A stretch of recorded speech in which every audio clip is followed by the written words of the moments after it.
have bank accounts, they can use mobile money to make their payments and so on. It doesn't mean like online shopping on the internet. It means that literally they're not using a traditional bank at all. The mobile phone company is providing them with transfer services. So you make a payment through your mobile phone, and then you find that payment billed with your telephone bill at the end. So in places where people don't have access to banks, and I'm thinking of a lot of sub-Saharan Africa, for example, certain communities in Southeast Asia, this is actually quite significant for them to be able to function. Today, many use e-transfer like we do today, but again, mobile phone banking was sort of the key transition of this technology. Here's another form of alternate money, if you think about it, something that didn't exist 100 years ago, although, as you'll see, it did. Loyalty points, membership reward. This kind of reward program exploded at the end of the 20th century. Some of them have actually evolved into their own currency of sorts. And you could think, does it function as currency? Does it function as money, a reward token?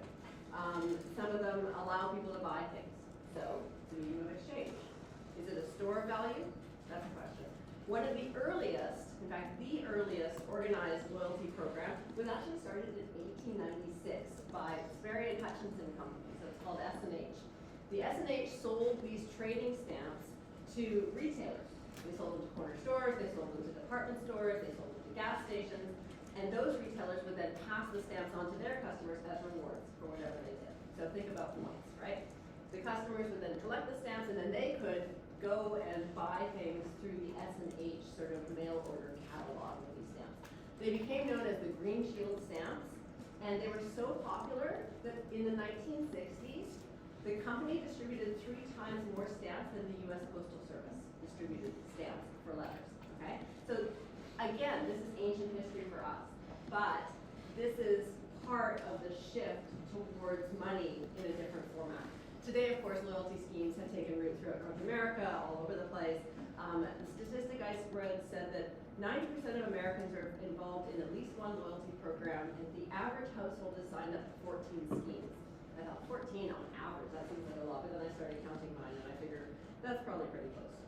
So together with electronic mobile technology generally and historically, all of these developments have led people to start thinking about money differently, to think about the end of our sort of traditional currency and to imagine a world in which those things don't really function that way. We've begun to think outside of the box where finance is concerned as well. So for example, development has traditionally